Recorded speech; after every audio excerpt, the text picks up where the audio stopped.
Good evening. Good evening to all of our Real Talk family. It is Thursday, October 28th. It is Friday Eve. Y'all, we made it to the end of the week. Praise. I am so excited for night two of Real Talk Paying for College Edition. I am your host, Queen Star Akron, and y'all, this is the last event for the fall for Real Talk.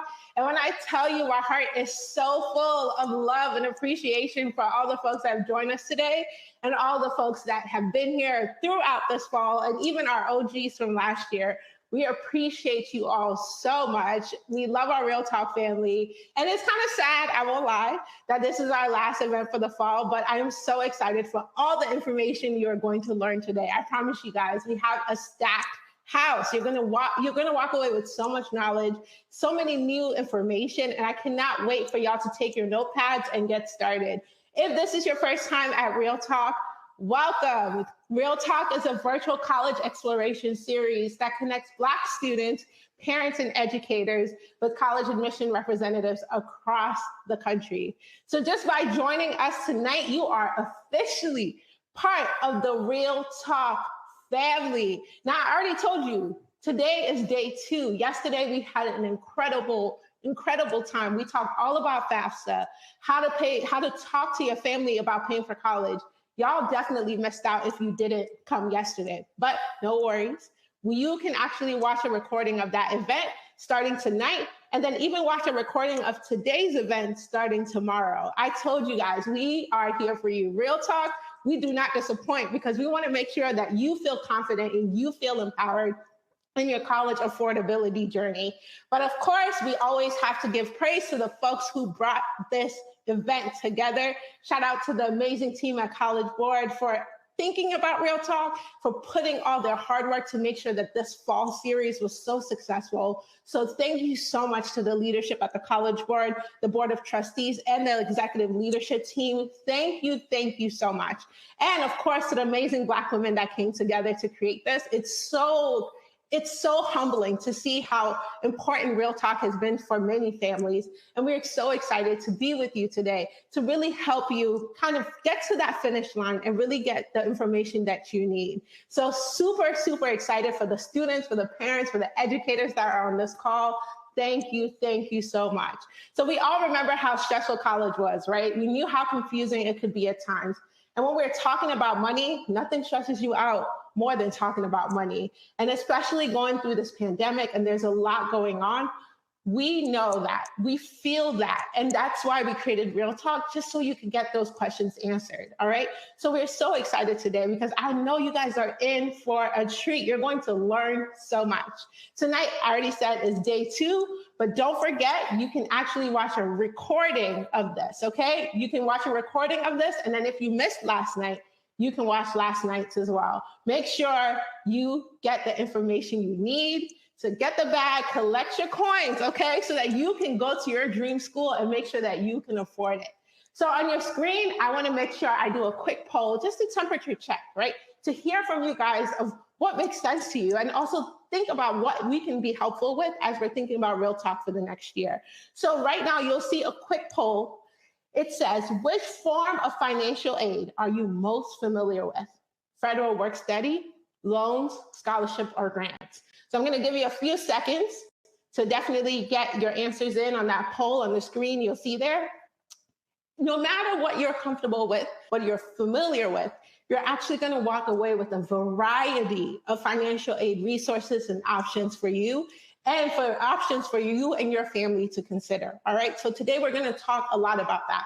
The scholarships, the loans, the grants.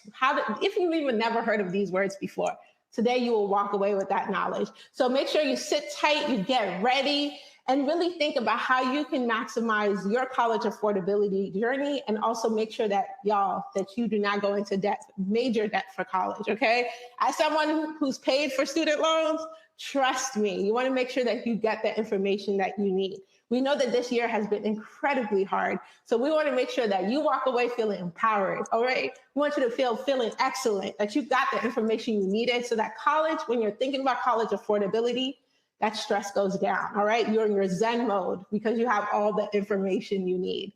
So let me tell you a little bit about how today is gonna go, and then we're gonna dive right into the topics today. So first, we have a special guest with us, current college senior and scholarship coach, Gabriella Carter. All right, she'll tell us all about how she was able they'll tell us all about how they were able to successfully earn over $2 million in scholarships. All our financial aid experts, they're gonna talk all about this. So we're gonna start off with Gabriella, and then we're gonna move into our financial aid experts, and they're gonna talk about scholarships, loans, debt, and how to really navigate and review your financial aid award letters, because trust me, you wanna make sure you know what those letters are saying and making the best decision for you and your family, all right? And after that, we'll have our Q&A, and then we'll close out the event, all right? We're gonna close out our fall series of Real Talk. I'll try not to cry today, okay? Because I know it's been such a big family reunion this fall. But this is definitely what we have in store for you for today. But I definitely wanna let you know about the College Board resources. We already told you this yesterday, and we're gonna bring it up again today. College Board has a plethora of resources to help you think about your college affordability journey. Number one, we have the free student search service. And the free student search service connects you with almost 2,000 colleges, scholarship programs, and other resources. All right, so definitely make sure you check out that student search service. And remember, y'all, it's free, okay? Free 99, because College Board is here for you. All right, next up, if you've never heard about the College Board Opportunity Scholarships Program, if you are a senior, seniors, you can sign up for free today to start winning scholarship money, all right? Make sure that you check out the College Board Opportunity Scholarships Program. If you are a junior, don't worry, we did not forget about you. The scholarships will actually open up later on this year. So definitely make sure that you're using that QR code, which will take you to Big Future. And last but not least, if you do not even know what the words on the screen that say CSS profile, if you don't even know what that means, all right, yesterday we spent a lot of time talking about the CSS profile, but let me tell you a little bit more about that. Over 300 colleges and universities use the CSS profile to determine their need-based financial aid. And CSS Profile is a tool that you can use to claim some of those funds and use in addition to the FAFSA, right? So we talked about FAFSA yesterday. We also talked about the CSS Profile. So for domestic students can actually, whose families make less than $100,000, the CSS Profile is actually free, all right? So learn more or start your application by using that QR code and using that link and go to that webpage using that link on the screen, all right? I really wanna make sure you guys get connected to these resources. And following tonight's session, you will be automatically redirected to the Big Future page where you'll be able to start researching school costs and all the other important factors we talked about today, all right? So make sure if you have not done so, screenshot that slide because I want you to get connected to these resources, all right? So I'm gonna give folks a couple of seconds, screenshot that slide, because make sure you get connected to these free, I'm gonna keep bringing this up, free resources the College Board has provided for you. And then of course, check out our Real Talk landing page. As I said, this is our last event of the season. Each time I say it, I start tearing up. I'm gonna try to hold it back, okay? This is our last event for the fall season. But don't worry, right after the holidays, we'll be back in the spring with more Real Talk. So be sure to complete the survey at the end of the event to let us know what you want to see next, right? We want to hear from you. We created Real Talk because we heard from you. So we want you to feel involved with us as we're thinking about what next to bring your way, all right? But in the meantime, just make sure to check out the new Real Talk landing page to stay connected and get the latest news about upcoming events and so much more, all right? So cb.org/Real Talk. So just remember a few housekeeping notes. If you've never been here before, let me tell you, you will be muted and in listen only mode for the entire event, all right? Because this is Real Talk, okay? But you are here to get your questions answered. So there is a chat box at the bottom of your screen where you can send in questions, all right? So we'll answer questions at the end during the Q&A segment. There are thousands of people on this call, so we will do our best to try to get through as many questions as we can. And sometimes you'll even see that your questions will be answered in real time, all right? So we wanna make sure that you know this. This is a safe place for you. We want to make sure that we quell that confusion, right? If you don't know where to go, if you're kind of stressed out about paying for college, we are a family here, and family always looks out for each other, right? So there are no silly questions. Please feel free to put in as many questions as you have, because every question you share will be private.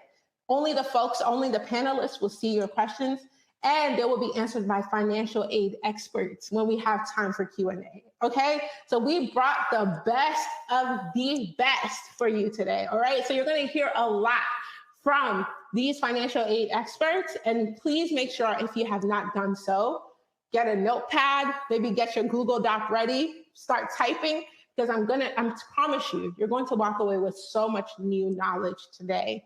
So let's start off first, because I told y'all we have an all-star lineup, okay?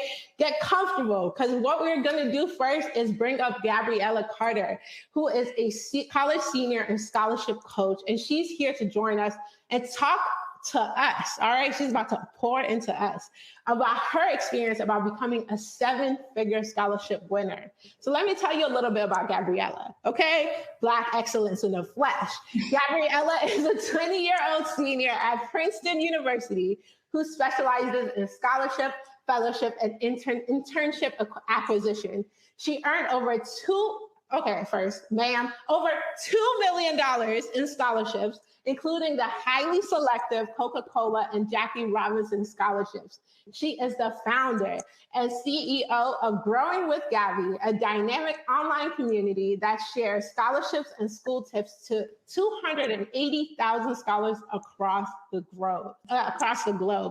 Aside from having a 4.0 GPA in her medical anthropology major, Gabby has also helped students in her community earn over $400,000 in scholarships through consultations and content creation.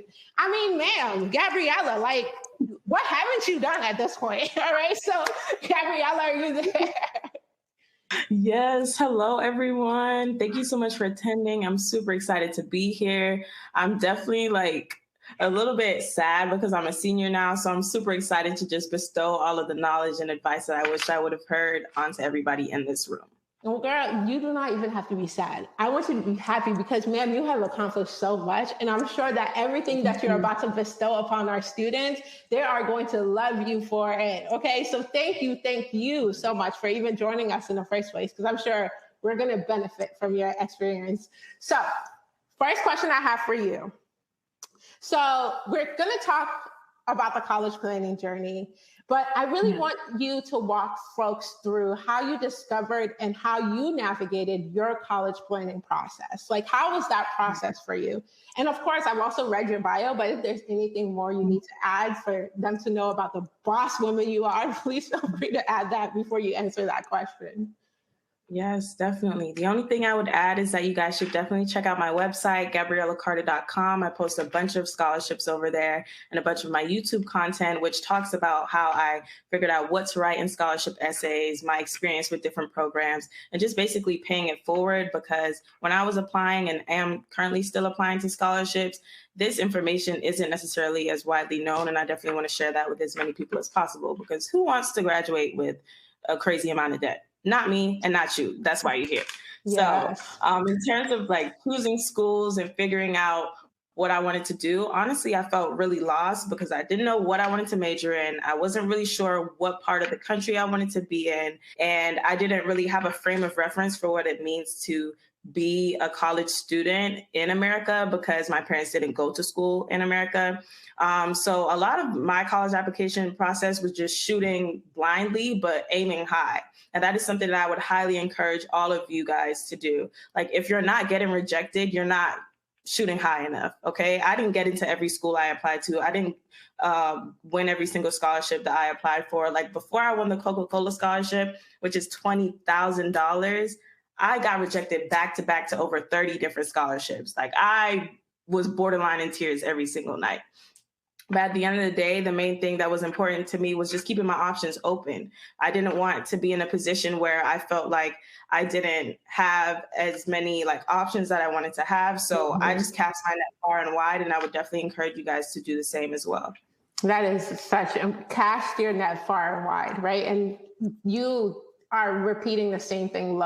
We had another scholarship expert, Lo Easton, come yesterday, and she said, be comfortable with rejection, because as many rejections as you're going to get, that's as many wins as you're going to get too. So definitely cast that far and wide. So, a lot of students on this call are probably thinking about student loans, right? And they're worrying about, okay, am I going to finish school? Am I going to have a lot of loans? I'm nervous. I don't even know how to begin. So what steps did you personally take to limit the amount of debt that you took on? Like, what were those actionable strategies you used? Mm-hmm. First and foremost, I was living in my guidance counselor's office. And I know it's really unfortunate because not everybody has a very present guidance counselor, but people are not really going to look out for you unless they know you. So if you go into your guidance counselor's office and you let it be known that I'm serious about this, I may not know the most about school or loans or scholarships or how I'm going to pay for it, but I'm going to show up and I'm going to be present. All I need is for you to connect me with those resources that will dramatically change your life. I actually still talk to my high school college counselor. I literally spoke with her earlier this week. And that's the type of bond that we were able to have, because when she saw that I was really serious about making my education financially feasible, she invested a lot of time into me. She would tell me about scholarships. She put me onto so many different websites, such as Naviance.com, which is phenomenal for finding local scholarships, bold.org, scholarships.com. She encouraged me to look into local Greek organizations because they tend to give away a lot of scholarships to and local businesses and law firms. So she just really put me on to a lot of game in terms of making opportunities for yourself to get the funds you need for school, because just like with jobs, a lot of the financial funding that's out there isn't necessarily just going to be on the first page of a Google search. I was on mute. I was saying, yes, that's facts. Like, number one, I think a lot of students are nervous about going to their guidance counselor's office. We know not every school is the same. Sometimes you have a guidance counselor that might have 300 students that she's working with, but definitely get comfortable with talking to the people who are on your campus to help you plan to go to college, right? So I love that you bring that up. And then you also talk about keeping that relationship fresh as well, because you never know who will be writing a letter of recommendation for you in the future. So definitely keep those, don't burn any bridges, and definitely keep those relationships fresh. So I really love that you're really giving students not just what they're doing in high school, but also how to plan effectively for the future as well. So thank you for that. So of course, we always know that hindsight is 2020, right? But when you think about how you approach for paying for college, what is one thing you wish you would have known when you started the process? There were a lot of things. There was a lot of Tell us all of them. Tell us all of them. The primary one that stands out to me is I would have wished that somebody would have told me that it's okay to reuse your essays. And I'm not saying like if you're applying for a bunch of different colleges, like just copy and paste. Of course, you want to tailor your essays to the specific opportunities or institutions that you're applying to. And I have a whole YouTube video on my channel talking about how you can do that. But I wasn't really aware that most of these scholarship organizations are asking the same questions about your passions and your goals and your struggles and why you're a good fit for this organization. I would just find a new scholarship and then start writing a completely new essay. And that would make me feel really overwhelmed and daunted, and definitely prompted me to procrastinate a lot more. But once I had like a set system where I was like, you know what, I'm going to write 5 essays. I'm not going to worry about searching for too many scholarships right now. I'm going to write 5 strong essays. I know that sounds like so much, but the amount of time and energy that you're going to save yourself in the future, it's going to pay off. I remember winning a $5,000 scholarship that I found on that day, literally 2 hours before the deadline, because they asked a question about what I wanted to be and how this scholarship would help me get to that point. I had written that as one of the 5 essays beforehand. So all I had to do was tweak a little bit, integrate the mission statement and the values of that organization, and then it appealed to them. So I would definitely encourage you guys to work smart, not hard, so that you can, again, cast your net as far as possible and not feel as fatigued when you're applying to scholarships. That is real. And like, you bring up an excellent point in that most scholarship essays are going to fall into the same themes. And so really thinking, getting understanding that very early on definitely helped make the process so much easier. I can't imagine writing a new essay for every single scholarship essay you apply for. It's not. It didn't work out. I'm here to tell you that method does not work. Okay, I've been there, done that. So don't do it. I'm telling you, at Real Talk, we give free game. Okay, we putting you on so you don't have to do what we did. Okay, so a lot of students now are in their college application process, and they're probably starting to think about, okay, if I get accepted, this is where I'm gonna go to school. Tell us how you made your decision to go to Princeton. Tell us more about that process for you. Honestly, that college decision process wasn't as difficult for me because I had so many options that I really just felt blessed to be in the position that I was in, because I applied to like 40 different colleges, all the colleges in my state, quite a few Ivy Leagues, Stanford, etc. But what it really came down to was Stanford and Princeton for me. And I consulted my parents and guardians and the people in my life. And I tried to ask them, like, what type of institution could you see me at? Because I didn't know. I didn't have a frame of reference. And ultimately, we decided on Princeton. But I'm not going to sit here and act like overwhelming factor in that was not the prestige. Like, the prestige was the main thing that sold me on that institution. It's the #1 institution in America and has been for 8 years consecutively. And it has over a $26 billion endowment. And I knew that with that amount of money, I would be able to have the financial support to travel, because I've been to Tanzania and Peru during my freshman year. I got funding to go to Miami and Atlanta and Jamaica, but COVID happened. And then I was able to explore my interests. And even today, I won $500 to be able to go to a conference about psychedelics so that I can conduct my senior thesis research. So I say all this to say that I wanted to have an institution that had the capital to help me achieve my dreams. And the Ivy League school allowed me to do that. But on other fronts, it may not necessarily be the best school for me, but you have to pick your poison. Yeah, absolutely. And I love that you said that, because I think so many times students, number one, that you consulted your family and you were like, hey, or the people in your life, and said, hey, where do you think I can go? And I think a lot of students don't even consult the people around them, number one, but sometimes they don't even dream big enough to apply to a Princeton or apply to a Stanford.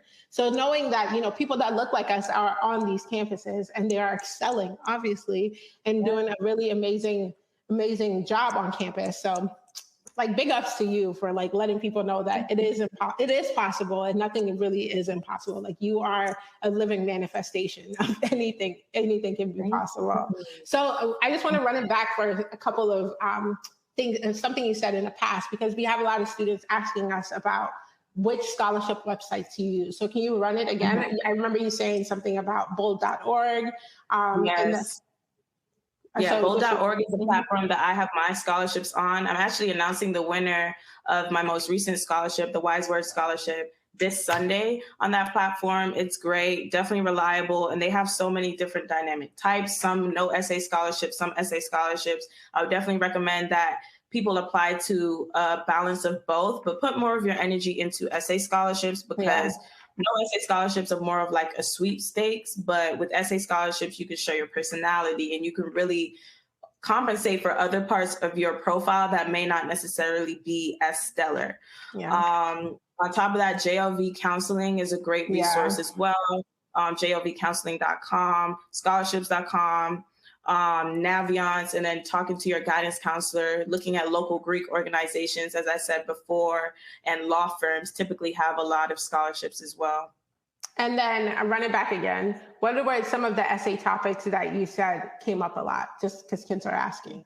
Or yes, I'll talk about this further in my YouTube video, so y'all should definitely check that out. My channel is GSC Royalty, but they typically ask about your goals and aspirations, like where you see yourself in 5 years, why you're a good fit for this program, essentially why they should choose you, what your passions are. They want to know a little bit more about you outside of the classroom, if you do sports, if you're involved in nonprofits, if you sing or dance or anything like that. Those are the main 3 types of scholarship essays that I've seen. And then, of course, they want to know about the defining moments in your life.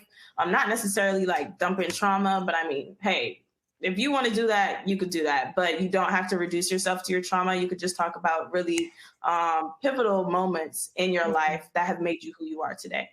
That is a word. I love this is free advice. I always say, like, I'm always shocked with how much free advice that is, like life-changing advice that we give here on Real Talk. And it's like you hear it literally from the people who made like, incredible strides and they're paying it forward. So thank you. And I hope you guys are taking notes. Make sure you're taking notes because definitely this is what's going to set you apart in winning those scholarships. It's so important. So you talked a little bit about how you managed like your emotional health during that time. Can you tell us a little bit deeper? Because I know this can be very confusing. How did you manage like staying sane essentially when you have all of these things going on in your college planning process? Yes, it's definitely been a learning process, honestly. Like, and I see a few questions, like really quickly. The website I was talking about is bold.org, BOLD.org. But especially now that I'm a senior, I've noticed that first and foremost, your space is incredibly important. Okay. Like, if you have a cluttered surrounding, that's making you more susceptible to having a cluttered mind state. And that's just making you a lot more anxious. And it makes it harder to focus. So if you clean your space, or if you don't have the capacity to clean your space, like go to a coffee shop, go to a library, somewhere else so that you don't feel as bogged down and stressed while you're going through your applications. I would also encourage everybody to invest in a diffuser. Whenever I'm doing any type of work, it just sets the right vibes. I love using eucalyptus and tea tree, especially because it keeps me like really upbeat, especially, when you're pulling the all-nighter and you want to hit the hay. But I would definitely recommend that people do that and put inspirational quotes all across your wall. Like my dad is in this call right now, and that's one of the main things that he does for me. Like he prints out a whole bunch of posters and encourages me to put them up. And it just gives you that extra oomph and motivation when you may not be feeling like yourself. You may be feeling a little depleted. So the main things are definitely invest in a diffuser, and the environments that you're working in really matter and can impact your productivity. My heart is just so full because you are getting self-care tips. You are getting money tips. You're just getting all the tips. Okay. I love this. All right. So I want to ask one more question that we had. What was that students were really thinking about? Did you work on campus while you were on campus? Did you work? Were you able to sustain yourself? And then I have a fun question for you after. I did work on campus. I've had like 6 or 7 different jobs. Right now, I only have one job because content creation has allowed me to like pour into that space and be able to make money through online marketing, but I'm also a career consultant. And one thing that I was very conscious about is I'm not about to go work in the dining hall. And I'm not knocking people who work in the dining hall, but I want to work in places that are going to give me transferable skills that I can put on my resume and that will help me further achieve my goals. So being a career consultant, I learned how to like orchestrate my resume, how to have a stellar LinkedIn profile, how to secure internships and fellowships, because that's what I help students do. So that's the job that I have right now. But I've also worked at a front desk. I worked in a digital learning lab. I did like some filmmaking and design. And I feel like jobs are a great experience because it's also another social sphere and a way for you to expand your network because you get to meet your coworkers and your managers. And those are ultimately people who can really vouch for you when you're applying to other opportunities as well. Yes, I love that. And we're going to talk more about like work study options on campus later on in the presentation about how you can find some of these jobs on campus that are going to give you the transferable skills. I mean, like, ma'am, you are just amazing. Like, I am just enthralled with how amazing you are. So I have a fun question for you. What was your, I can't believe this is my life moment in college? Like, what was a moment that like essentially like took your breath away? You're like, I can't believe I'm living this life. Tell us a little bit more about that. Oh, that's a great question. I think the first one is when, like my sophomore year, I tried out for Dorobuchi, which is a African dance group on campus. And I like always wanted to dance, but I had never really like put myself in that space. So at the end of the show, like when everybody's done performing and the crowd is just cheering, I felt so invigorated in that time. And I was like, wow, like college is really a time where you can reinvent yourself. So many people step into who they are. They like start shining. They really start betting on themselves and just glowing in a new capacity. And in that moment, I realized like I could do anything that I want to do. It's okay if I'm not great at it. It's okay if I don't stick with it, but it's not okay if I know I want to do something and I'm yearning to try and I end up denying myself that opportunity. Yeah, that is amazing. It's funny that you said it's Durabuchi because I was actually listening to that song this morning. So what happened? It's a banger. It's a banger. It's a banger. If you want a workout song or you just want something to pump up your spirit, check it out. Yes, I love this for you. So I just want to say thank you so much for this amazing conversation. I'm telling you, like, this information, if I had it when I was going to college, it would have changed the game for me. So for all the folks on the call, I hope this was as instrumental and as helpful as it was. And Gabriella, like, honestly, thank you for being you, because it's so important for us to see Black Girl Magic in the flesh. It's important for us to see that it's possible. For all the students on the call, it is such a testament to what hard work can do and also just being true to yourself can do. So big ups to you. You can see her handle right there. Definitely make sure to check her out, check out her page out, her YouTube page. But any last words before you head out?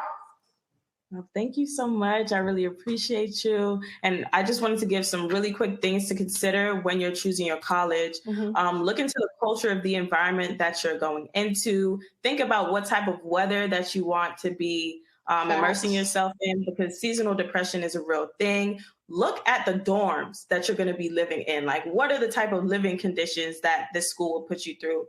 And especially pay attention to how schools have handled the pandemic and how they're supporting their students now, especially, because that will tell you a lot about the type of experience that you're more inclined to have. Free game. I love it. Thank you so much, Gabriella. We wish you all the best, all the success. I'll definitely be checking out your page. I might slide in your DMs and say what's up, but thank you so much. Thank you. And all the students, I'm sure, are saying thank you. And make sure you reach out to her as well on her social media handle. So thank you.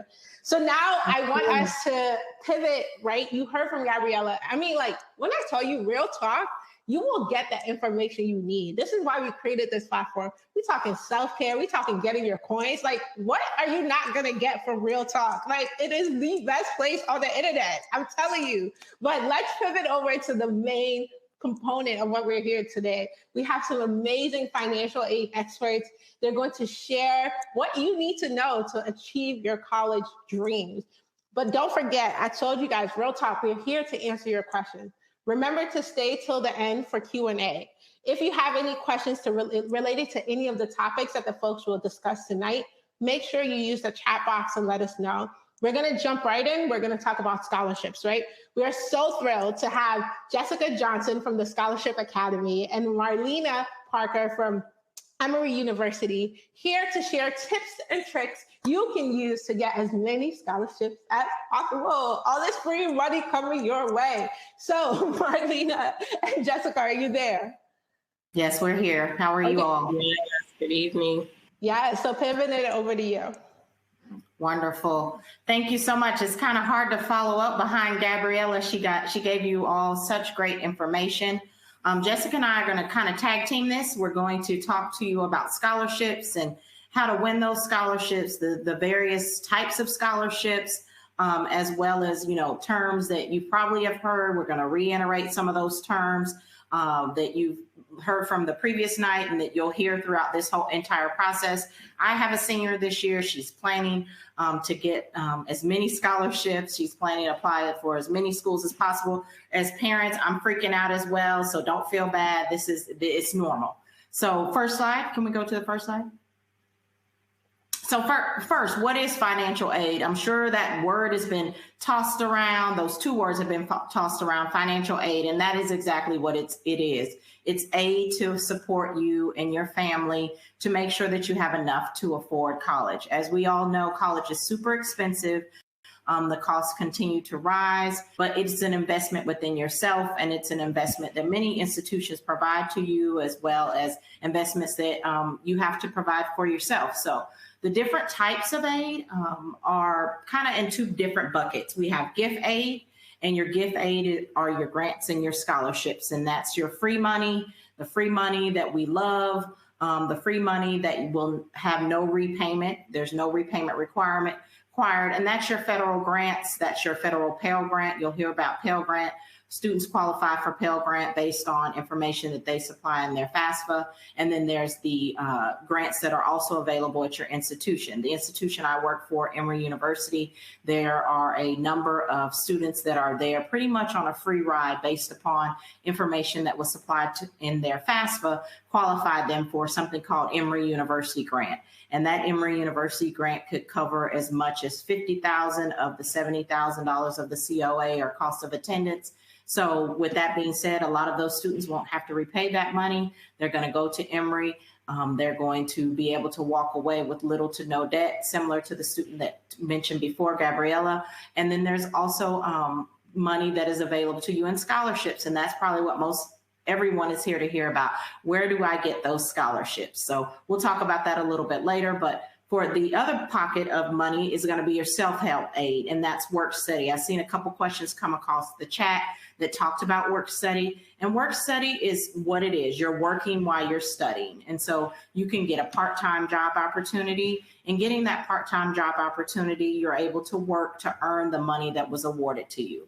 So for example, you're awarded $2,500. You find a part-time job on campus, you're working in the bookstore, you're working in the library, and then you find out that you've been awarded $2,500. So you can't earn more than that $2,500. You earn an hourly rate. Students worked in my office, they worked anywhere from 15 to 20 hours a week.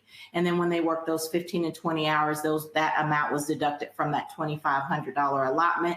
There were also students at Emory that work off campus. They work at the CDC and different organizations that accept the work study. We have partnerships with those organizations, and there's also a work study fair. So we do a work study fair that allows individuals to come to our campus. We have a fair similar to a job fair, and then we let you know these are the positions that we're applying that are available. You can apply for those positions, and then you're able to earn your work study funding. The other part of self-help aid is loans, and your host mentioned the loans. The loans are borrowed money that must be repaid. Now, we all cringe at loans, but many of us have to take those loans. I, like you, I had to take out some of the loans. The loans are going to have to be repaid. That is the part that kind of is not the fun part, but if you have to take out loans to support yourself while you're in school, your parents have to take out a Parent Plus loan. It is what it is, and you have to take out that loan. We just have to keep it real with you and let you know most students will take out loans. The goal is to take out the least amount of loans that you can. We'll talk about that a little bit later in the presentation, the different types of loans. There's unsubsidized and subsidized loans. There's Parent Plus loans that look at your credit or your parents' credit. So be mindful that you only take out what you need. Be mindful of the amounts that you're taking out. But if you have to take out the loans, just be smart about the loans. And I always tell students, if you're offered a loan, you don't have to take that loan. I would say that should charge you to go out there and find a scholarship in replace of that loan. And that's just simple math. If you've been offered a loan for $5,500 or $2,500, look for a scholarship for that amount, and that'll help you out. So those are things you wouldn't have to repay. Next slide. So understanding eligibility. What is eligibility? There's two different types of eligibility. What you're here a lot is going to be something that most of you, it won't even really matter. It will matter for families to understand, but it's a formula behind the scenes that's happening. College Board and a number of financial aid leaders come into a room every year. They determine these amounts with this formula that it's called the institutional methodology, the IM and the EFC. Those are all terms that you guys are probably like, what is that? But these are actual formulas that are done behind the scenes. Once you submit information, there's a worksheet that's determining how much aid that you're eligible for. And it's university specific eligibility. And then there's federal eligibility. And that's the information that you completed or submitted when you turned in your FAFSA. Your FAFSA, for many of you, your parents filled out their financial aid information. They filled out their taxes. They were able to do the data retrieval tool. They pulled in that information, and universities and colleges are using that information to determine how much aid you're eligible for. We do the cost of attendance, which the cost of attendance for many schools is going to factor in your tuition, fees, travel, housing, books, all that. It's going to be a huge number for the entire year, and we're going to minus the IM or the FM when we're doing the federal methodology. And then that's the information that you're going to determine your EFC, or what can your family pay for. When you hear EFC, that means expected family contribution, but that's simply how much can your family pay for. Those numbers kind of change. Don't get freaked out by those numbers. Just really communicate with your financial aid office. Be mindful of everything that's happening, but don't, get so freaked out that you can't, focus on anything else besides those numbers, because those numbers are going to matter, but they're not really going to matter in the whole grand scheme of things. The scholarship award displacement, we had a number of students that inquired about that. And that's simply like, say, for instance, for example, you've been awarded financial aid from an institution, and then you find out you won the Coca-Cola scholarship, or a huge private scholarship, or 5,000, 10,000, 20,000. You have to make sure that the institution you're attending is aware of that scholarship. So you have to report that information to the institution, so you don't have to experience so much displacement.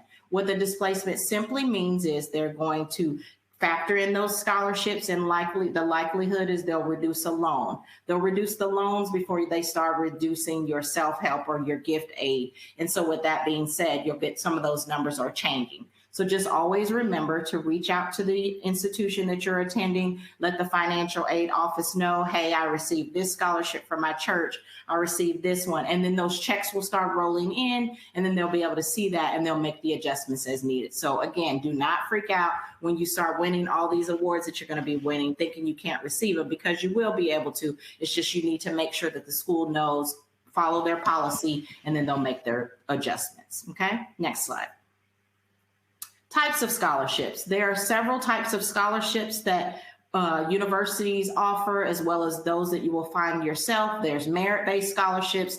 Those are awarded based on your academic achievement or a combination of academic abilities. You're a good dancer, you're a good singer, or you have red hair or green eyes, or you're short. There's a number of scholarships that will kind of factor in when you're looking for scholarships. Need-based scholarships, those are based on need, things that you put in your FAFSA.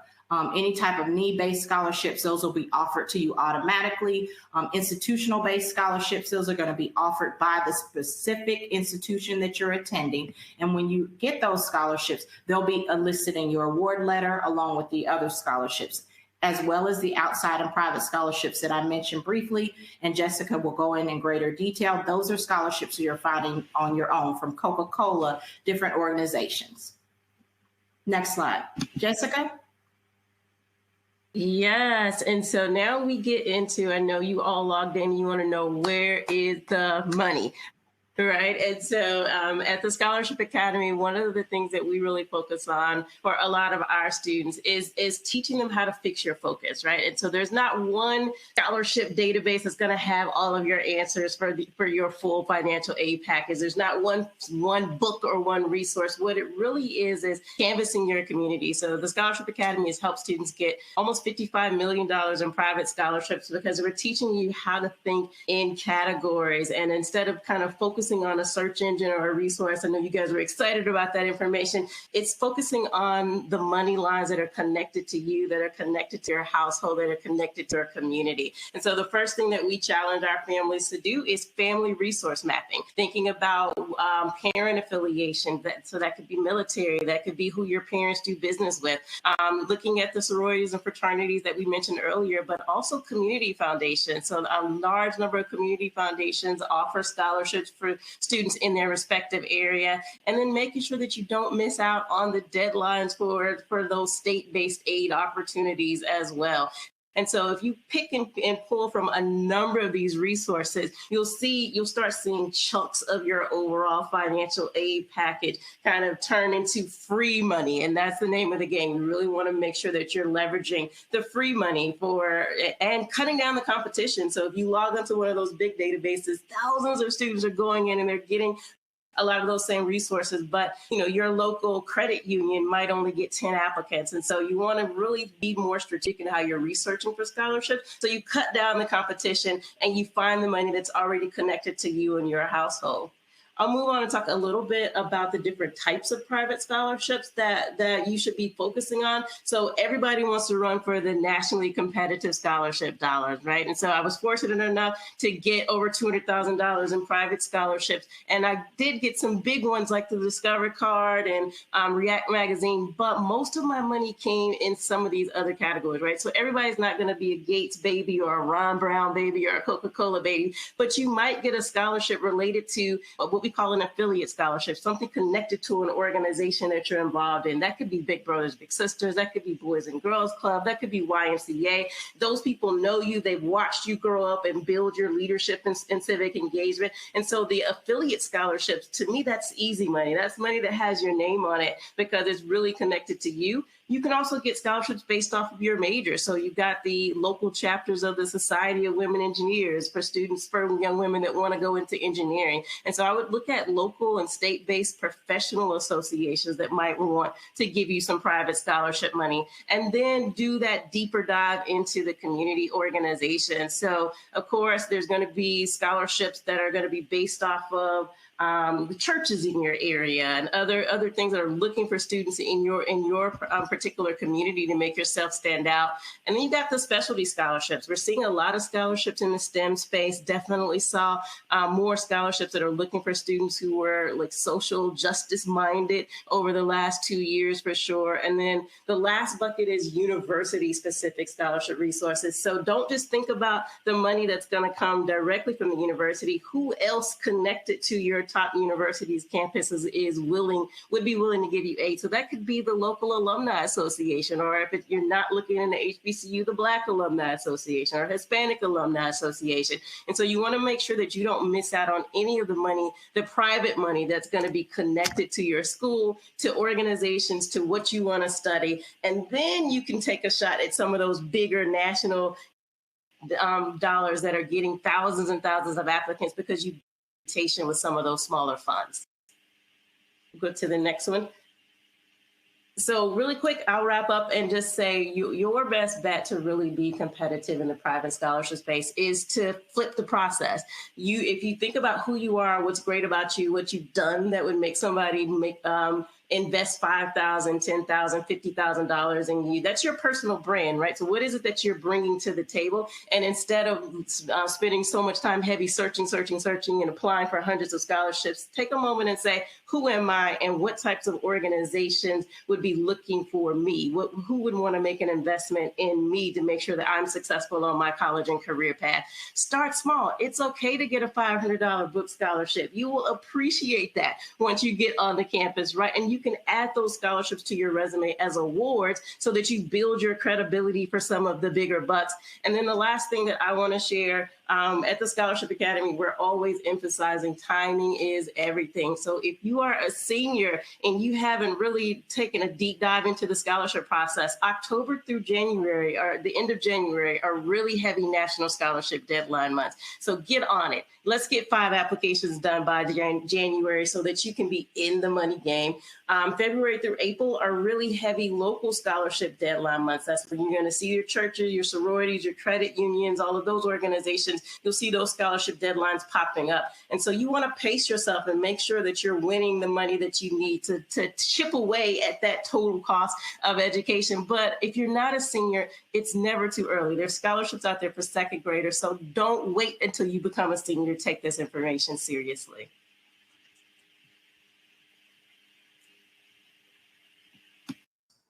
Thank you so much for that information. I just think that students, you're so incredibly right, and that students have to think big, but also think about your local community. And I love that you broke that down, that right now the focus is national scholarships. So definitely get those scholarship applications in.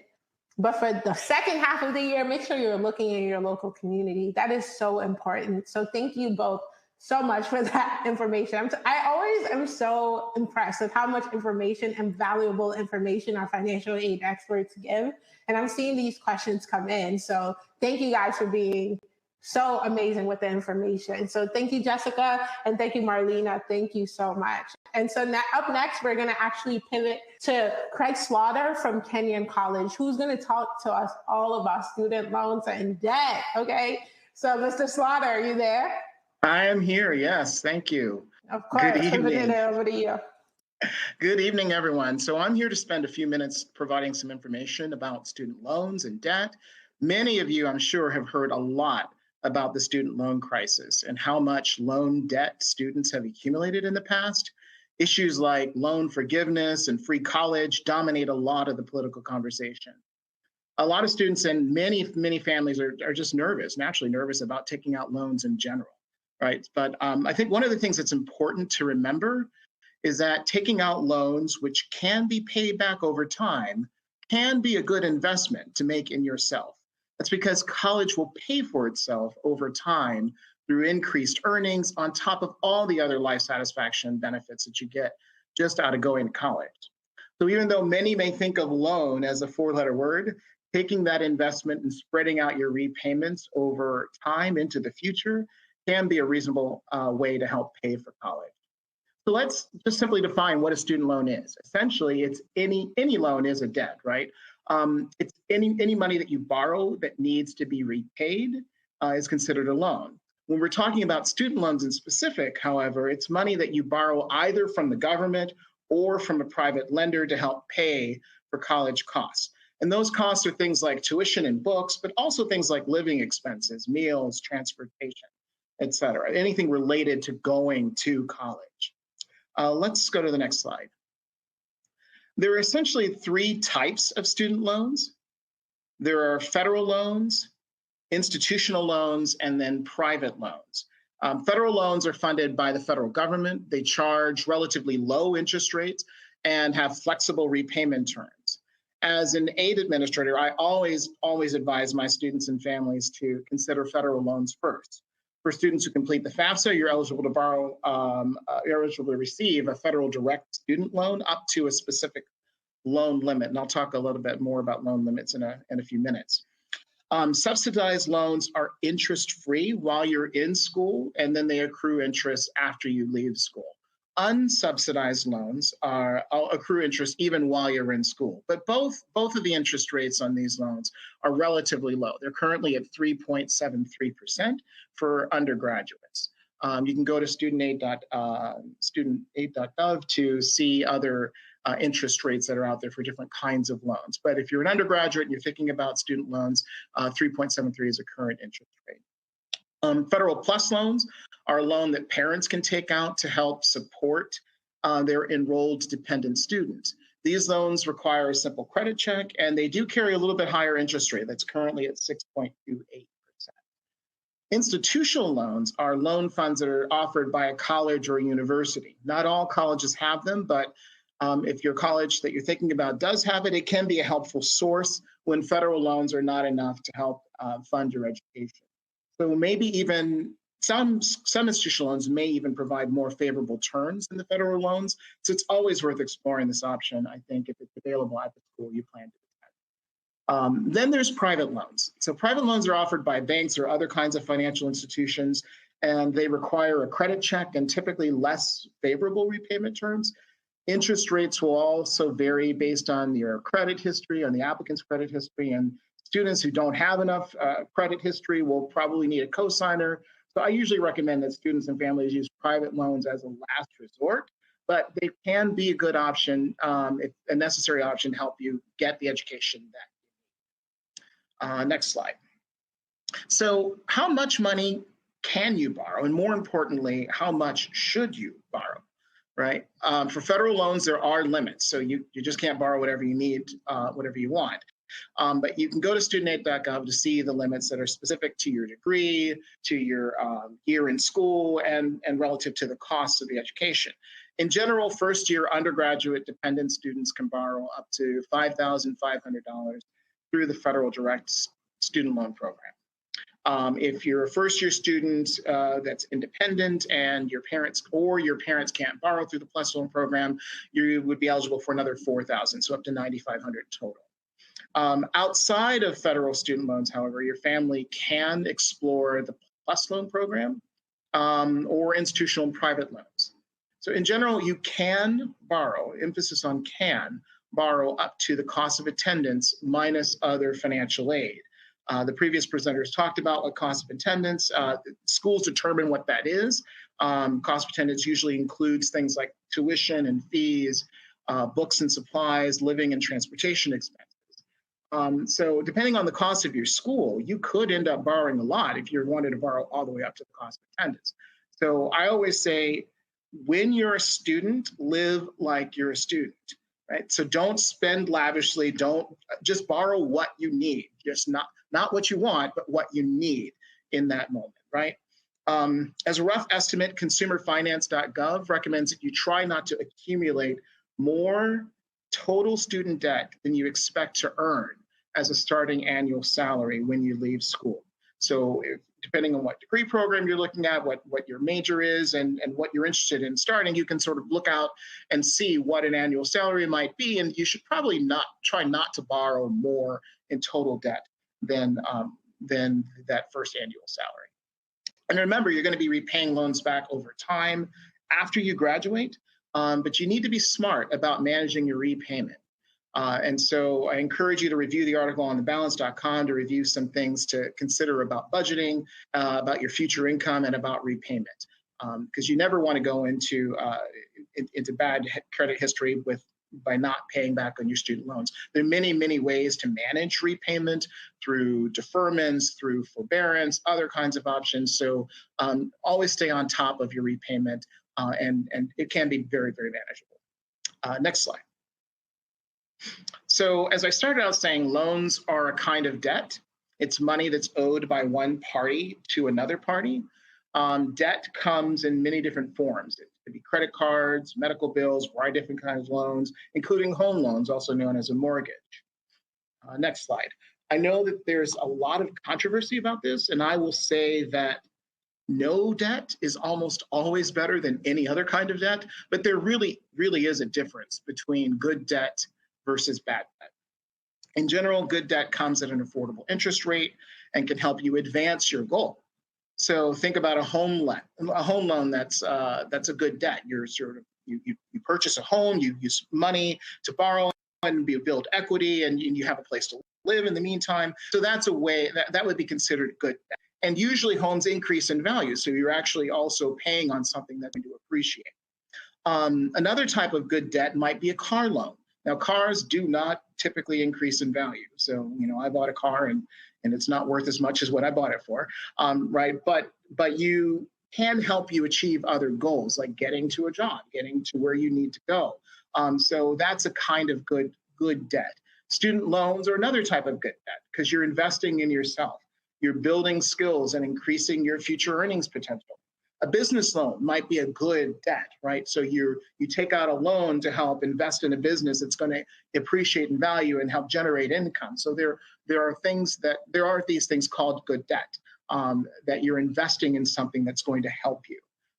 We can all think of examples of bad debt, things like credit cards or unsecured personal loans. So I always encourage students to just really think carefully about why you need something before you use a credit card to pay for it, or use those other kind of personal loan to pay for it. If it's discretionary and you're using debt to finance a discretionary purchase, you really need to think hard about why you need that particular purchase. Next slide. So in summary, I think I would say, as I previously did, loans are sometimes a necessary tool to help you get the education that you want. Before borrowing, compare terms and interest rates, and only borrow what you need. If you're offered a loan, you don't have to borrow the full amount. I think the previous presenter said that too. If you're offered $5,500 and you only need $3,500, just borrow $3,500. But you may want to borrow a little bit. This is a sort of a tip I would say, is that having a loan can also, particularly if you've never borrowed before, it can help you build a credit history and establish a repayment history that can help you in the future. So that's I think, if you have a low interest rate, particularly a subsidized loan, just borrowing even $1,000 and making payments on that $1,000, all of that information goes into your credit file, which can then help you in the future when you're ready to go out and get a car loan or a mortgage or something that I like to call the adult life. So borrowing can be good in some instances. I think that's all I've got. Thank you. And I love how you broke down the good debt versus bad debt, because I think so many times people are scared by debt. I'm really thinking about your education sometimes is the greatest investment you will make. And really thinking about it in the terms of good and bad debt is very helpful. So thank you so much, Mr. Slaughter, for that very important information. My pleasure. So up next, we have Ebony Marsala from Boston College, and she's here to walk us through how to review your financial aid award letters and essentially how to make a final decision once your letters have come in. So Ebony Marsala, are you there? I'm here. Turn it over to you. Excellent. Thank you. Just to kind of start off, I am so happy to be here and be a part of this event. As Queen Star said, I am taking good notes about everything I'm hearing tonight, especially about scholarships. I've been doing financial aid for about 20 years, and I'm learning things tonight. So I hope all of you out there are learning, taking notes, or we'll be looking at this recording later to kind of take those notes at that point. So I'm here to talk a little bit about making that decision. So we're going to talk a little bit again about that financial aid formula. So if we can just bring that slide up. So for the financial aid formula, as a recap, because we already talked about this, most schools, when they're making decisions about need-based financial aid, they're using this formula. If you remember from earlier, there are two main categories for aid, need-based, and then there's merit-based. For the merit-based aid, that's typically using your abilities, be it academic, athletic, or some sort of other criteria to determine how much they will provide to you. It's very different by each institution. So you'd want to look at their websites for what, if any, merit scholarships they have. But then the other category of funds are the need-based types of funds. And so the need-based funds are why families have to complete the FAFSA or the CSS profile or potentially an institutional app. So the schools are using your cost of attendance minus the expected family contribution. The EFC is the number that's derived from the FAFSA or the profile, and it's supposed to represent your ability as a family to absorb costs or your financial strengths as it relates to higher education. So they subtract that EFC from the cost of attendance, and that determines your financial need. So what is in the cost of attendance? So on the next slide, we'll see the cost of attendance includes tuition and fees, room and board, book supplies, transportation, personal expenses. Now, the reason why these things are listed in two colors is that the tuition and fees and room and board are typically what you would expect to see on a bill from a school. So when you get that first bill from whatever college you select, it's going to have tuition, fees, room, and board. The other costs in yellow are part of the cost of attendance, but they are not direct billed costs. Those are just things that our expenses students will have. So there will be the need to buy books and supplies. You will have to have some form of transportation, not necessarily to tool around the city, but to get to and from that college campus, especially if you're going out of state. And personal expenses is just kind of the cost of living at that college. If you need to get shampoo or go to the movies with your friends or go out and have fun, those are your personal expenses. So those things you are not billed for, but they are costs that are relevant to your college experience. So your cost of attendance includes kind of both elements, your billed expenses as well as those indirect non-billed expenses. And so then we use that information with your EFC to determine your financial need. So in the next slide, we'll look at kind of how colleges use that information to award the financial aid. So in this example, and I will say again, I've been doing this for 20 years and we've been using this kind of barrel image for that full 20 years. And I personally love it. So I hope it makes sense as we go through it. So this is an example of awarding financial aid. So in this example, the college's cost of attendance is $50,000, okay? So the first part of how the school will look to figure out how much financial aid will be available is the first thing that kind of goes into this bucket is the EFC. That is the minimum amount that you can expect to pay. Whatever that number is, that's the minimum. So that goes in first, okay? And it's like filling up a barrel. So next, the school will say, okay, we'll provide these grants and scholarships. So they make a decision on a need-based grant and maybe even a little bit of a scholarship. Then they'll add on loans, work study, and then that's where they stop. So you'll see at the top of this image, it's the unmet need.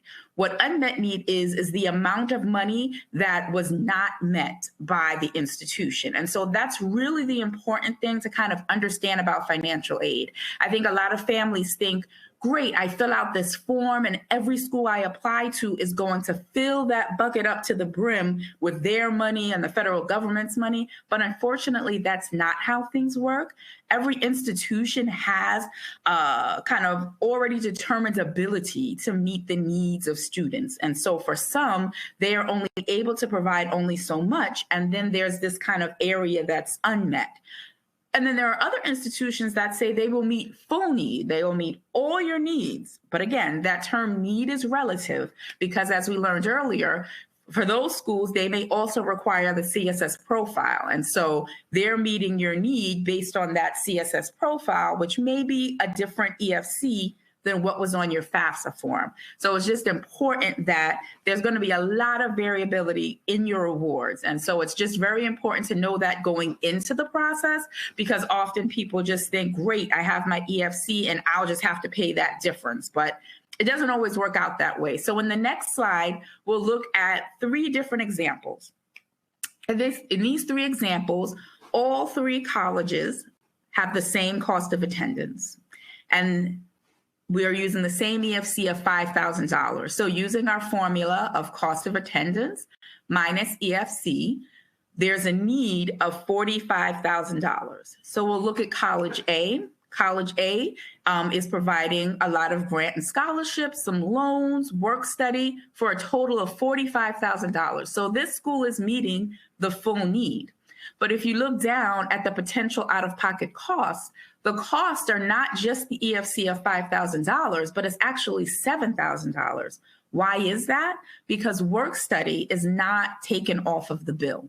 Work study, as we learned, is an on-campus job so that the student will be able to work and kind of earn pay, and that's paid for by the federal government. Now, the student could use their work study earnings to help pay for the college costs, but most students are using that to cover their personal expenses. Again, being a college student, enjoying life on the college campus. So what would really need to be paid is about $7,000. For College B, they're providing some grants and scholarships, some work study, some loans, but they're only able to provide $38,000. So there's an unmet need of $7,000. So what that means is that not only will the family need to pay the $5,000 EFC, but also the $7,000 that's unmet by the school for a total of $12,000. And so the last example, College C, they're again able to provide some institutional assistance, but there's a gap of about $15,000. So you'll need to pay about $22,000. So again, even filling out this FAFSA application, sending it to 3 different schools, every school is not going to be able to provide you with the same total financial aid package. And that honestly is what makes this process so complex. And I really loved what Gabriella said about kind of embracing rejection. It's not so much rejection, but I think having those honest conversations with your family and understanding kind of what you're willing to do to attend either College A, B, or C is very important because, again, every school is different. All right. So when it comes to making your decision, what I would say is you need to kind of evaluate each school on your own personal evaluation system. If it's important for you to go out of state, that might be a check for one of the schools. If it's important for you to be close to home, if it's important for you to go to an HBCU or to be in this particular area or to be at a school with your friends, like whatever is your personal value system, your major, academics, what are the resources of that school? What is their endowment? What opportunities will they provide you? All those things should weigh into your decision as you evaluate these different financial aid awards. You should also think about creating a matrix kind of similar to the example that I showed, showing what are the costs for College A, what's their cost of attendance, and what have they provided you for financial aid. So what will be your out-of-pocket costs? That's what you should be doing for each college, potentially putting it on Excel or some sort of spreadsheet so you'll know the bottom line. If you receive an aid award and it's not clear what that cost of attendance is, find out what that is. Ask the questions. And that'll lead into kind of some other questions that you should be thinking about and asking each institution. One, you should know what the cost of attendance is. That's very important. You need to understand what they're expecting you to pay. Another thing that's very important is to understand whether the financial aid they're providing, is it committed, the amounts they're providing, or will it change from year to year? And if so, what are they using for the basis of that change? It's also important to know that you're thinking about not just 1 year, but 4 or 5 years. So you'd want to make sure that you understand kind of how that award may change and what other opportunities there are. A lot of families that I meet with, they think, I just have to plan for year 1, and then in year 2, they'll be eligible for additional scholarships, but that is not always the case. And so you'd want to ask those questions. Are there scholarships for sophomores, juniors, et cetera? And if they're not, you'd want to know that ahead of time. Don't be afraid to ask questions. That's why people like me work in financial aid. We are literally there to help you through the process. And every institution has a financial aid office. So no matter where you're applying, don't feel like you cannot ask questions. And really, honestly, the number one thing I would say is just don't be afraid to advocate for yourself. I think often, especially at kind of institutions with higher costs, some students are afraid to advocate, or they think, well, this is what they're offering me and that's all that there is. But if you really feel strongly about attending that school or being a part of that campus community, talk to the school, see if there's any ability to adjust the aid award. It's not possible at every school, but you don't know if you don't ask those questions. And by all means, do not tell yourself no. Again, I work at a very expensive institution, Boston College, and often people will look and say, your cost of attendance is more than I earn in a year, so I am not going to even apply to that school. But the whole thing is, if you meet the academic requirements to be admitted to that, we meet full need. And there are a lot of institutions that are providing a lot of aid. So don't reject yourself before the institution has a chance to even see who you are and evaluate you as that individual. We are looking for a diverse, just community kind of throughout the United States. So don't eliminate a school simply because of cost, but as you're evaluating whether or not you'll be able to attend, make sure cost is a part of that discussion. As we discussed, education is an investment, and you'd want to make sure you're making the best possible decisions so that you're not borrowing too much or doing too much to go to an institution, but it is an investment in your future. So think of all those things as you're making your decision. So hopefully that was helpful. That's all I have. Hopefully that was helpful. That was all the way up. I love how you just threw that there. Hopefully, no, this is so important. The information is incredible. And thank you so much for walking through these financial aid letters, because honestly, I know students get so confused when they're walking, because every school has a different format, and just really knowing what the letters actually saying is incredibly important. So thank you so much for that. What you see on your screen, guys, is the contact information for every single person that spoke today. I am telling you, please reach out to these folks. They are here. They are the experts in the field. Please screenshot this slide, because I'm sure you are going to have a lot of questions, and I'm sure they are happy to answer your questions. All right. So please, I'm going to give you guys a couple of seconds to screenshot this slide, because I want to make sure that you get your questions answered, because so many times we get very specific questions about very specific schools. And because there are thousands of folks on this call, we try to keep these questions as general as possible, so as many people can walk away with the information they need. But if you have a specific question for a specific school, make sure you reach out to them, or a specific college access org, please reach out to those folks. So I promised you guys that we will get to Q&A, because I know that that is a bulk of what people are here. They want to get connected to those questions, or get connected to these resources, but also ask the questions that they need. So the first question that we have is specifically about the expected family contribution. So I would love for Ms. Marlena to probably talk a little bit more about what is, people are asking, what is a good EFC? Is there even such a thing as an EFC?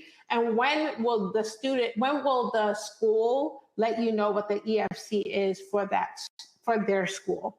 And I know it's kind of confusing, but I know folks are confused about whether the FAFSA will give you the EFC or the school will give you the EFC. So just to clarify that.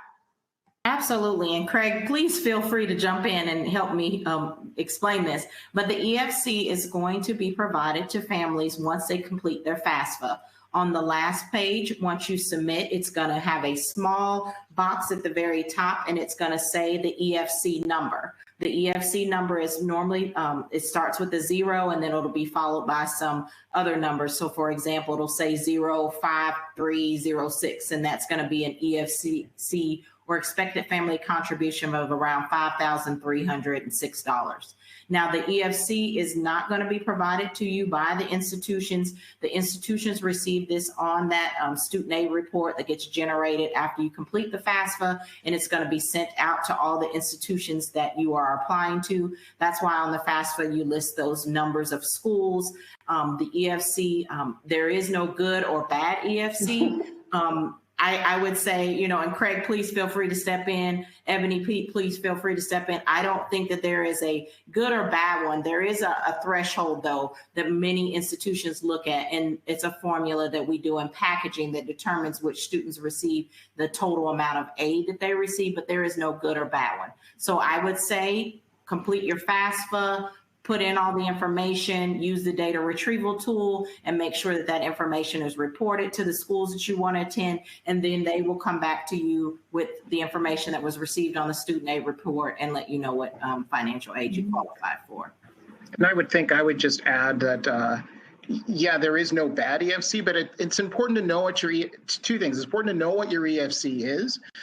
So if you haven't done the FAFSA yet, if you're not ready to do the FAFSA because you're not a senior in high school or whatever, you're not ready to go to college at this point, you can do these online calculators. So I certainly recommend that students go to bigfuture.org and look at these online EFC calculators, so you know what that is, but also know that the EFC is not necessarily what you will pay, and so it may not be a relevant number. What it is relevant for is determining what the Pell Grant is, but you can go out to schools, colleges, net price calculator pages, and so there are lots of tools to sort of help you gauge what your aid eligibility will be like. Your EFC is going to help determine that aid eligibility, but it is not necessarily the be-all, end-all, and knowing that number can or cannot be helpful.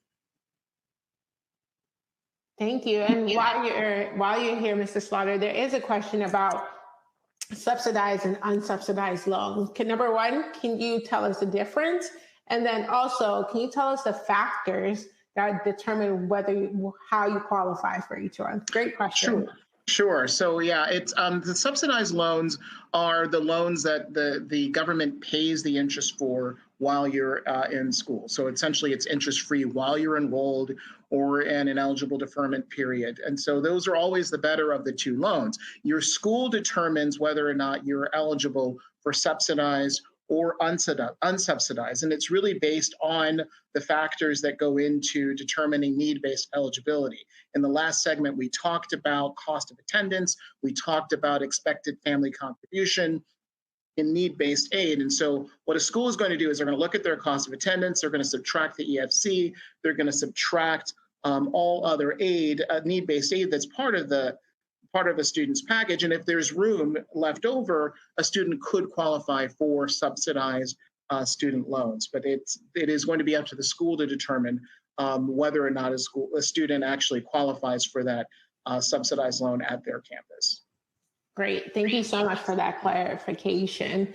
So, Ms. Jessica, there's a specific question about scholarships. So this question says, if a student wins a one-time scholarship, which lessens their financial aid package from a college 1 year, will the institution then reassess their need and cover the funds that the scholarship that they lost in their second year? Oh man, that it would be amazing if universities were that considerate in making sure that students had their financial aid gaps covered. But this is a great question because it really highlights the opportunity for you as a student and for parents that are on the call to be advocates for your child's financial aid package, right? And so if you have a one-time scholarship, there's a couple of options that you have. So some of the bigger scholarship programs like the Coca-Colas or even some of the local ones will allow you to break that scholarship up over 4 years so that you aren't penalized by the university with this one lump sum. So that might be an option you want to consider so that you can try to retain as much of your award and use it over each year as possible. Another option might be asking them to hold it. So if you got everything you need for year one, what happens if tuition increases by 3% and you really need that scholarship in your sophomore or junior year? And so you've got to keep in mind that at the end of the day, I know all my colleagues here are from universities, colleges are businesses. And so you have to be the one to be a smart consumer and know kind of what your options are and advocate for yourself. But a lot of that goes with you negotiating directly with the private scholarship organization to make sure that you figure out the best path. Yes, and this is something that came up a lot yesterday. I definitely told our attendees yesterday, talk to your school because they are willing to help you get familiar with the financial aid office, and definitely talk to those scholarship organizations as well. Make sure when you're looking for scholarships, check out if they're renewable, check out if they're one time, definitely know the fine print of the scholarships you are applying to because it's going to be incredibly important.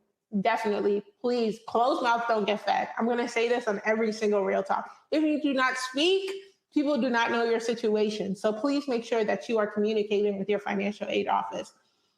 So we have a specific question from a person who's actually international. So I was hoping that Miss Ebony, you could take this.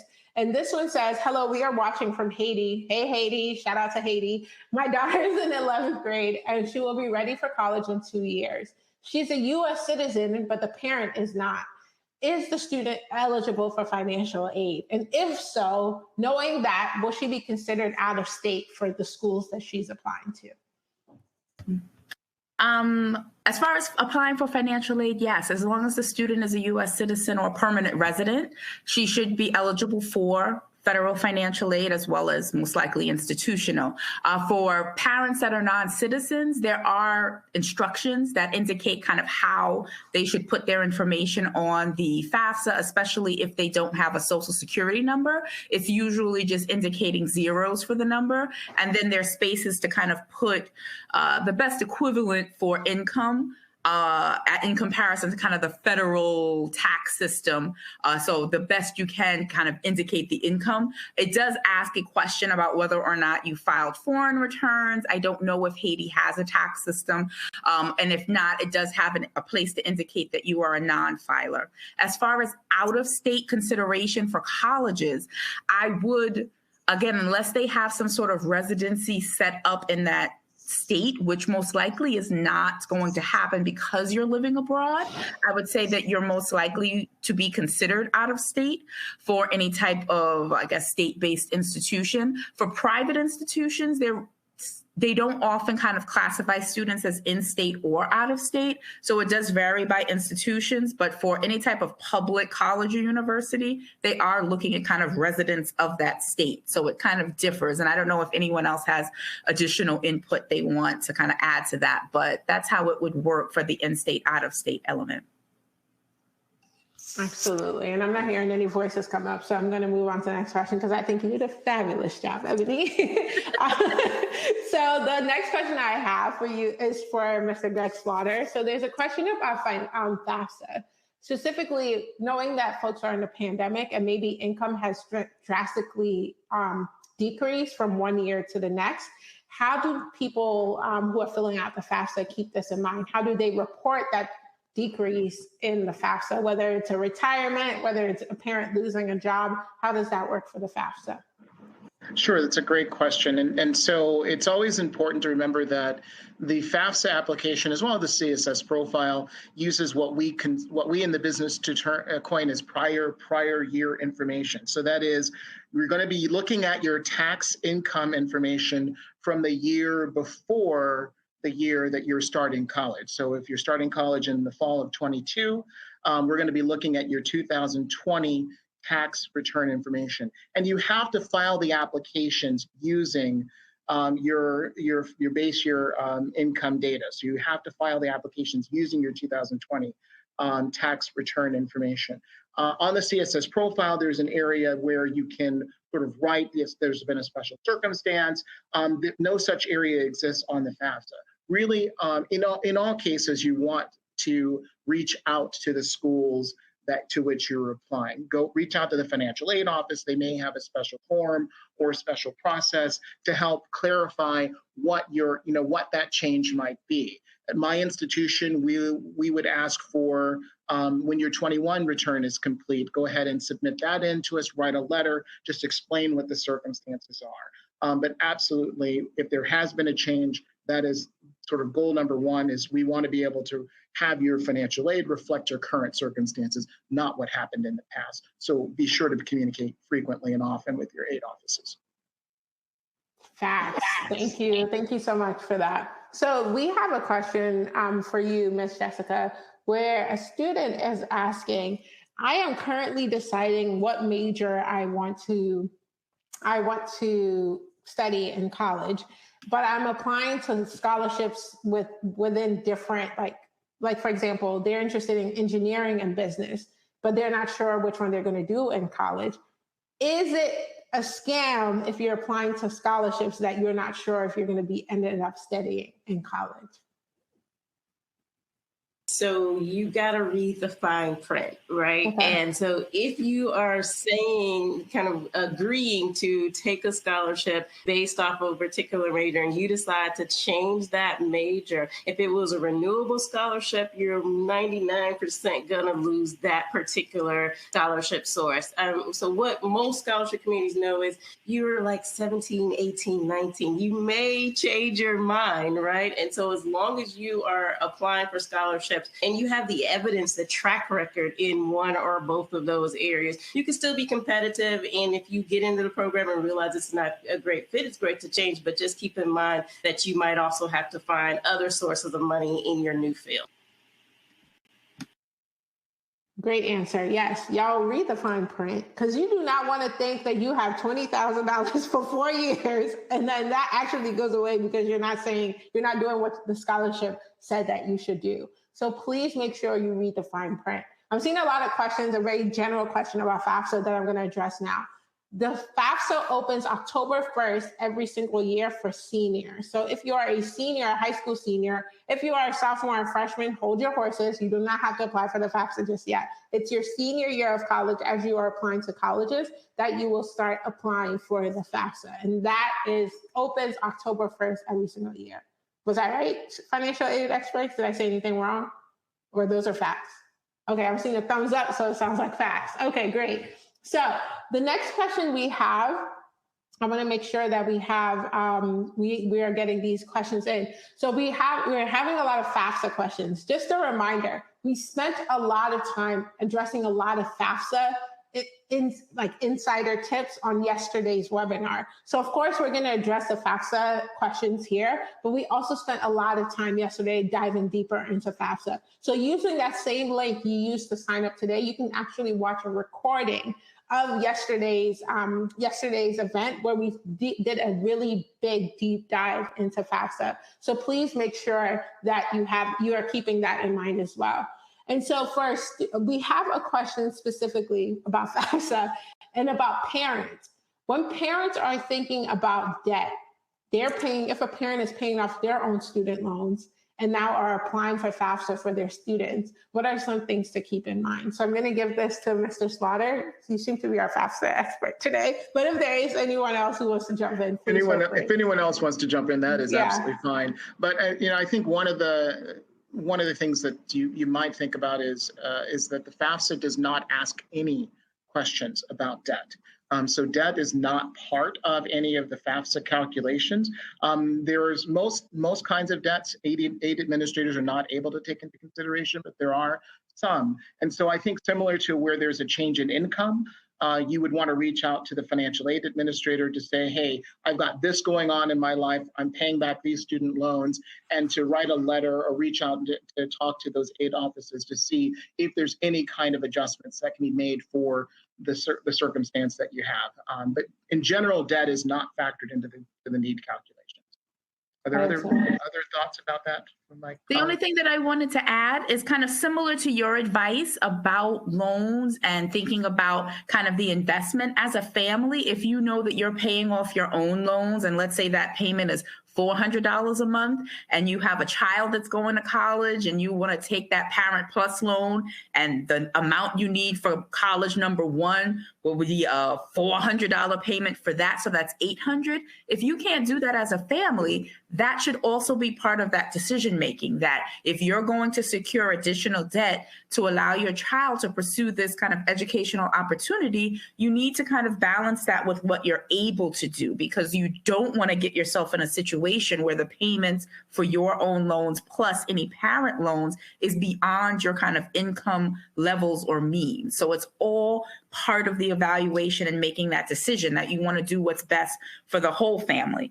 Even though that school may be amazing, again, college is definitely what you make it, and I'm sure they will be a success no matter where they go. So that's part of those honest conversations that I think were part of yesterday's event as well. So just keep all that in mind.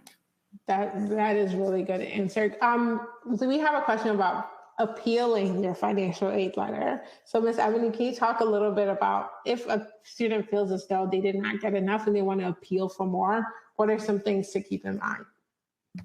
I think that if you're going to appeal, I will say not every school will take into consideration what another school will provide. It's not that it's off the table, but not every school will do that. I think it's important that, again, if you're advocating for yourself, one, it's good to have a conversation with them. That way you can find out, is that something that you can appeal for? If you feel strongly that this is the school for you, write that letter, get that information down on paper and send that to the institution. I think obviously anything that kind of has impacted your income or impacted the assets, or if there's something just different about your income, that maybe in this year there was like a high payout from your retirement, let's say, but that was a one-time thing and it never will happen again. Those are things you definitely want to highlight. If, let's say, you sold your home and in one tax year but purchased another one, that would show up on your tax return. So again, that's something you'd want to highlight to the individual schools. If it's just that I don't like the aid award, like I just don't like it, I don't understand how you got to this number, this doesn't even make any sense, you can also have that conversation as well. It's just that I wouldn't necessarily just expect that every school is going to be able to make that change. But again, shoot your shot, talk to the schools. Don't let your friends or aunts or cousins who went to college tell you, nope, they're not going to hear that. Try talking to those schools and see what happens. At worst, they'll say, nope, this is the aid award. This is all we can do. And then you have your answer. But they may say, oh, this school gave you this amount of money. Okay, we'll give you this amount. So it really, again, it varies. So it's hard to pinpoint this is what an appeal letter should look like. But definitely if the income assets are different, write that out. If you just don't like the award, go ahead and reach out to them. Just, again, be prepared that maybe there won't be a change, but try it anyway. Yeah, why not? Why not try to get some more money? I've never seen somebody be sad that they got more money. So Exactly. Might as well. You never know. So Ms. Jessica, we have a question specifically about, okay, I hear all these times about like, look for local scholarships. How do people find local scholarships? What's like the nitty gritty strategies to find local scholarships?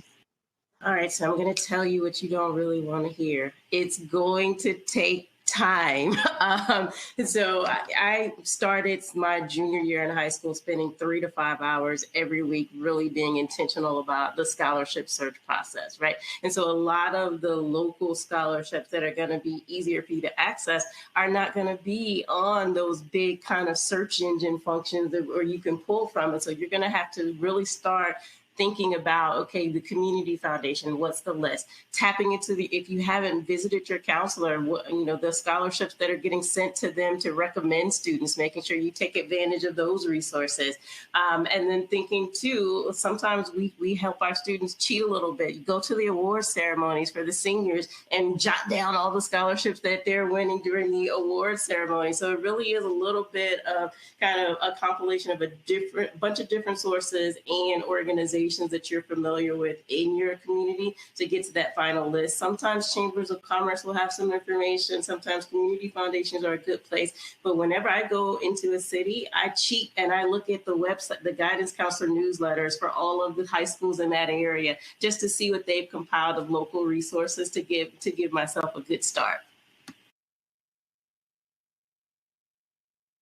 Great answer. Yes, it's going to take work, y'all. Like, as I think Gabriella shared in the beginning, and similar to you, Ms. Jessica, you said you created a goal of every week what amount of hours you were going to spend on this particular thing. And I think that is so important because I know students want to take the easy way out. Like, you already have a lot going on, all right? You wear masks every day in class. Like, you might be playing sports, you might be coming home, and you don't feel like have the energy to do it. I promise you, this hard work, it will pay off. Like, it's free money to go to school. So just put a little bit of dedication into it, and I'm sure that you are going to get the reward for that. So definitely check out those local scholarships. They are a little bit harder to find, but I promise you, you will get what you need. And I keep hearing a lot of people say, what are the scholarship organizations that I should be reaching out to? Please, the College Board has a lot of resources for you. I mentioned that in the very beginning. College Board has a lot of resources, scholarship resources for you. Gabriella also mentioned bold.org, right? This is a really great resource for you to use. So please keep this in mind. Please keep this in mind as well. Oh, a question that came up was like, how do I avoid scams when you're looking at scholarships? Can you talk a little bit more about that, Ms. Jessica, about these scam sites? Oh, goodness. And so Gabriella touched on it a little bit. Some scholarship websites are really marketing companies. And so they're capturing your information, and then you get all of these spam emails and very few at legitimate resources. So you want to go to the reputable sources like College Board, Scholarship Search, because they're giving you free access to really high quality information. But one, you should never pay for a scholarship application. You can't. Why would you pay to get access to free money? Like that, it just doesn't add up, right? And so if they're asking you to pay an application fee or to send your own self-addressed stamp and have all these questions that really aren't about your college goals, then you might want to take a step back and be leery of some of those opportunities, right? And so really take your time and think about, are they asking me for something that I feel uncomfortable with? Does this make sense to pay? To navigate the process, and even to like sometimes pay people for some parts of that process, because there's so much free information out there. You want to make sure that you do your due diligence and ask enough questions and trust only the valid sources that are out there in the space. Facts. That is so important. And Mr. Craig, there was a question specifically about Pell Grant. I remember you mentioning it earlier. Can you give a little bit more information about what the Pell Grant is? So the Pell Grant is a federal grant program, so it's not a loan. And it is based on the student's EFC, so that when you fill out the FAFSA, if you have an EFC that qualifies, you'll automatically receive that Pell Grant, which is portable at all all colleges in the U.S. that take federal aid. So the FAFSA will tell you essentially when you complete it, hey, you may be eligible for a federal Pell Grant. If you go to studentaid.gov, there's lots of information about the Pell Grant specifically, but it's free money and for students who have a low EFC, so really high need students. Thank you. And I know I'm going to have a double back question. We talked a lot about CSS profile yesterday. So as I said, you can use that same link that you used to sign up today to watch. All the information we had about the CSS profile was yesterday. So if you even have questions about that, please feel free to rewatch that webinar. But I am going to ask you a question about is the CSS profile have an equivalent for the EFC, like the expected family contribution? Will you be able to look at that into the CSS profile? You're asking me specifically? Yeah, or anyone. Anyone. I'm sorry, I keep doing this. No, you're fine. So the short answer to that question is, unlike the FAFSA, which the EFC is constant across all colleges, the CSS profile can be different depending on which options the institution that you're applying to uses. So the EFC at Kenyon may be different than the EFC at Boston College based on that CSS profile. So we all use the same core data, but there may be different options that the school is looking at. So the short answer is no, you probably won't know what that EFC is until the school tells you. But you can always do two things. One, you can go to bigfuture.org and look at the EFC calculator. You can go ahead and put in a sort of a base EFC calculator and figure out what that might be using the CSS profile calculations. But then better is just to go to a school's net price calculator. And that's going to give you the most robust information about what aid opportunities are going to be like based on your own data. So use a school's net price calculator. Every school should have one that's published on their website. I think that's the best source information. Got it. And so there's I'm going to wrap up in a few minutes because I know, folks, it's almost 9 o'clock on the East Coast, and I want to make sure that our financial aid experts get their beauty sleep because I'm sure they're out saving the world tomorrow in their regular 9 to 5. So I just want to make sure that folks get what they need. But there's a theme that I keep seeing coming up in this question about people who feel as though they either have a relatively high income and feel as though their students will not qualify for any FAFSA. And so scholarships is like the most important part of this process. So Ms. Ebony, can you talk about that with a parent who's like, I might make too much money and I'm not sure if my student will actually get money from the school, and like, is FAFSA still a thing I should do? Can you please provide some context? I always say for families again, well, I say this about anything. Don't tell yourself no without having any information from kind of any other source. So if you think that you may not qualify, then what I would suggest is just go fill out the FAFSA. It's free. There's no cost to filling out the FAFSA whatsoever. Fill the FAFSA out if they're a high school senior, put your information in or use the IRS data retrieval tool, and it would immediately tell you what your EFC is.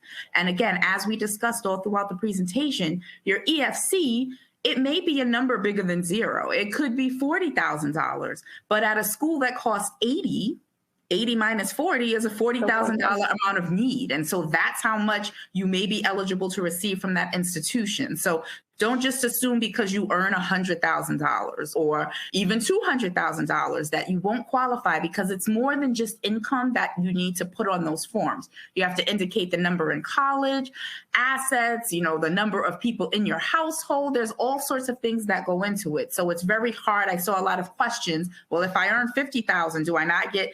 It's impossible for us to kind of take an income to a certain extent. If you earn $1 million a year, yeah, you probably don't qualify for financial aid, but you earn $1 million a year. So you're probably okay with paying for it. But if you're earning 100, 200,000, fill your FAFSA out, get your EFC. It'll provide you with a little bit of a baseline. Also, using the institution's net price calculator will help. Just all those tools will really help you get a sense for that.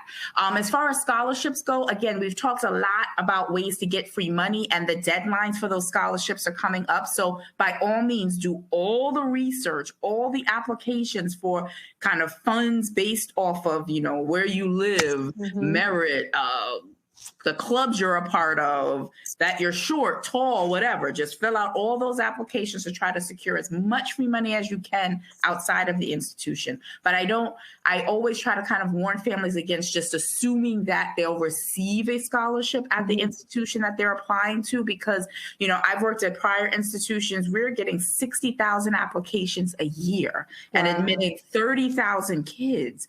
The likelihood that you'll get a scholarship from the institution small, because it's a big pool of people. So it's good to kind of work on those outside funds, good to try to secure whatever need-based assistance you can, and go pursue those outside scholarships for sure. But that's my advice. Got it. And there's one more follow-up question about this. What if your parents or your primary caregivers are withholding financial information? What is the process for that?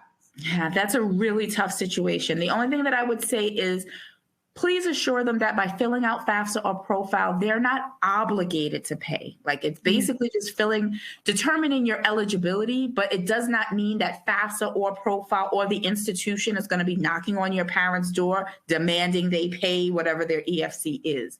But it is really difficult for a student whose parents refuse to fill out the forms because schools are not saying, okay, and then saying, we'll just base it on you. That does not happen. So it really limits your choices of the institution that you're going to be able to attend. That's different than if you are in an atypical family situation. So let's say you don't live with your parents, you don't have contact with them, or you live with your grandparent, your aunt, family, etc. That's a whole different category. If your parents are just not in your life and just cannot fill out the forms, you should definitely reach out to the institution and figure out how you're going to complete the FAFSA without them. But if your parents are in your life and they just do not want to fill out that information, try your best to kind of talk with them and let them know it's no obligation to them, but it would really help because most schools are not going to say, if you have your parents in your life, they'll just base the calculation on you, unfortunately. But if your parents are just not in your life at all, that's a whole separate situation. Got it. Sorry, one more question because this just came in. If a parent has twins and they have to fill out the FAFSA for both people at the same time, is there a specific process or is there good using the same process as they had in the past? Yes, they have to treat each child as an individual because the financial aid is based off of that individual student. So unfortunately, you'll have to fill out 2 FAFSAs and maybe 2 CSS profiles because each child will need their own set of information. And you'll just be putting your financial information on both forms. So it'll be a little bit easier, but a little time consuming. But makes sense. All right. So Ms. Jessica, you're going to have my last question for the night, which is for students whose family might not be from this country, or they might be considered international students themselves.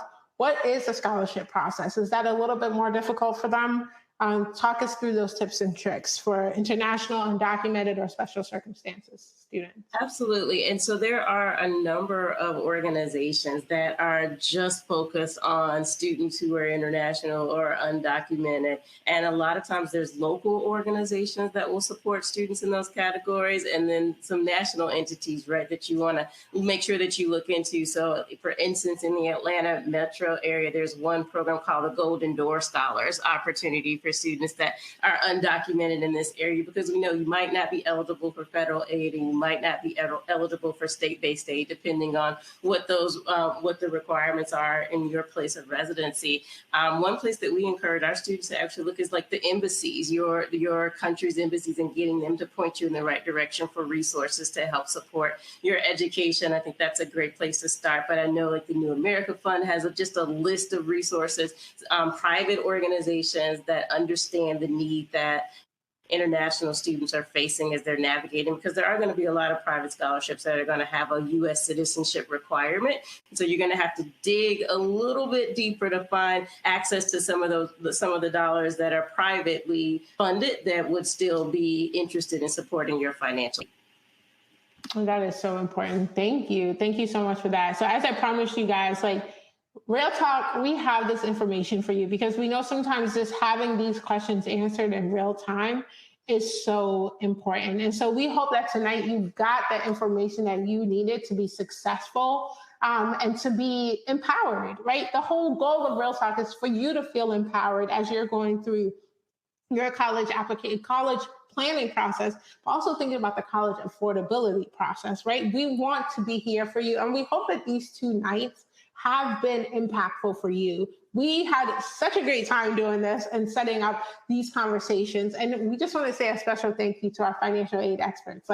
Y'all are the real ones for staying up and for answering all these questions. I even see in the chat where you've been answering questions one-on-one with students. And I just want to say thank you to all of you, because I know that these students are thirsty for this knowledge. And I think they're walking out feeling even overflowing at this point because there's so much information. And for the students on the call of parents, educators, we also did this yesterday where we covered FAFSA, we covered CSS profile, even how to talk to your family about financial aid. So I want to make sure that you don't think that this was just a one-off. We had a whole talk yesterday about finance in college as well. So please make sure you check out that link so you can watch that recording. And then we've had prior Real Talk series where you can even get connected to schools like HBCUs that we had 2 weeks ago. So if you want to watch a replay of that, if you're still thinking about which schools to apply to, and then what you need to know before you start paying for college or start thinking about applying for college. These resources are here because we know that there is a thirst for this knowledge. So I just want to make sure that every single person gets connected to the resources that they need. And speaking of connection, don't forget that we have a Real Talk landing page. Make sure you get connected to get the latest information that the College Board has and also upcoming events. As I told y'all, this is our last event for the fall. Try not to cry, but this is our last event for the fall. But we are going to be back in the spring and we are going to give you even more information, but make sure that you do the survey so we know the kind of content that you need. Ask and you shall receive, okay? So we want to make sure that you get the resources that you need so that we can give you the programming, we can bring in the experts to make sure that you get what you need. So don't forget to complete that survey. Please, please, please. And don't forget that the College Board has a lot of resources. We have the free student search service, right? Get connected to these colleges, connected to scholarship programs. Also the College Board Opportunity Scholarship Program. If you are a senior, please, please, please sign up. Juniors, this will be open for you later on this year. And don't forget the CSS profile. We talked about the CSS profile. Over 300 colleges and universities will ask you for the CSS profile. So please get connected to it, all right? Following tonight's session, you will be automatically redirected to the Big Future page, and you'll be able to start researching about school costs and all the other important factors that we talked about today. I just always love to end my Real Talks with so much like love and positivity. We see you, we see how you're thriving, we see how you're doing amazing in your communities, and we are just so proud of you. We know that this has not, 2020 to 2021 has not been easy, but you have held in there. You've been your beautiful, brilliant, bold, unapologetically amazing self, and we just have so much love for our Real Talk family. Please continue to stay bold in who you are. Please continue to stay amazing. Please continue to stay positive. We love you so much here at the College Board, and we cannot wait to see what life has in store for you in college and even post-college, because we know the world is not ready for your brilliance. So thank you so much. Thank you for being part of the Real Talk fam, and we will see you in the spring. Y'all have a great Thanksgiving, Christmas, whatever you celebrate, but make sure you take time out for yourself. Thank you to our financial aid experts. Thank you to College Board. Love you all. Love you, love you, love you. Have a great night, everyone. Bye.